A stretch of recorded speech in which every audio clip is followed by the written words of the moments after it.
tener claro que Venezuela no está quebrada, ni está tampoco caída por un despeñadero. Tiene una inmensa riqueza petrolera que puede monetizarse, tiene activos financieros que según algunas estimaciones puede alcanzar los 70.000 millones de dólares. Todavía hoy el ingreso petrolero pudiera ser suficiente para honrar nuestros compromisos externos y cubrir las importaciones. ¿Qué recomendaciones hacen ustedes? ¿Cuáles son las fortalezas?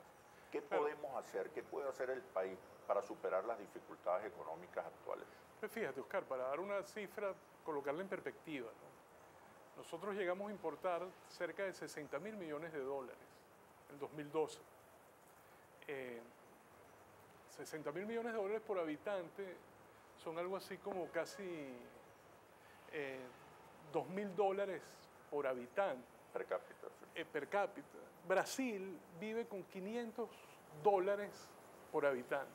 Es decir, que si tú reduces las importaciones a 30.000 millones de dólares, que es más o menos la cifra que tenemos actualmente, que probablemente cierre este año, tú estarás viviendo ahorita más o menos con el doble de las importaciones que vive Brasil.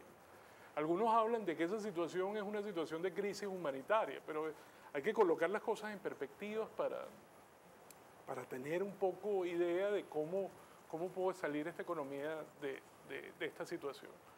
Obviamente hay que hacer una serie de medidas que coloquen algunos equilibrios en puntos esenciales. ¿Qué medidas? Y ese problema del sector externo, que el ingreso se te reduce a la mitad, por supuesto tú tienes que producir un ajuste que te permita balancear tus cuentas externas. Pero también hay que tener en cuenta que ahorita estamos viendo la película del lado de la resaca. Nadie discutía esto cuando estabas importando estos 60.000 millones de dólares en el 2012. O sea, ese costo hay que tomarlo, el gobierno ha estado tomando unas medidas en esa dirección. Lo único es que tú tienes que tomar medidas que te permitan colocar de nuevo esta economía en posibilidades de crecer. Okay. Y la clave del crecimiento acá es el sector petrolero. Esta es una economía que tiene que producir más petróleo. ¿Qué se puede hacer, Ramiro? ¿Qué podemos hacer? Me permitiría primero complementar que además de los activos financieros y el uso eficiente, inteligente de esos activos, creo que se está subestimando.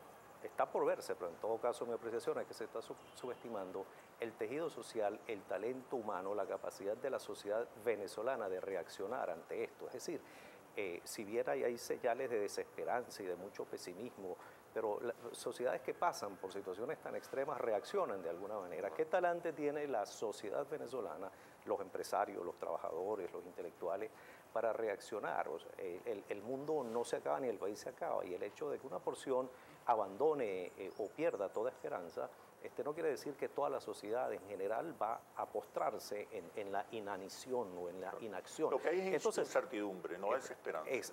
Bueno, y en algunos sectores puede haber desesperanza por toda la crispación un poco tal vez de los discursos políticos, etcétera, pero eso no quiere decir que toda la sociedad esté impregnada de eso. La mayoría no. Entonces, esa reacción, si hacemos algunas analogías con los 80, por ejemplo, con crisis que podríamos calificarlas de mejores o peores en algunos sentidos, pero en todo caso, con momentos muy difíciles, tenemos que demostrar cómo reacciona la sociedad, y eso no podemos a priori determinarla o condenarla al fracaso.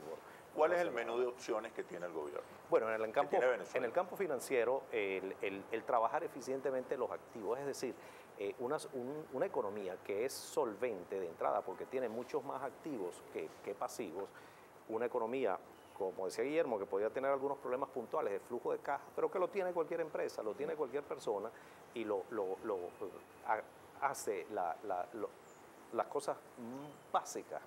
En ese sentido, lo que tiene que hacer Venezuela no es una cirugía mayor, es reacomodar algunos flujos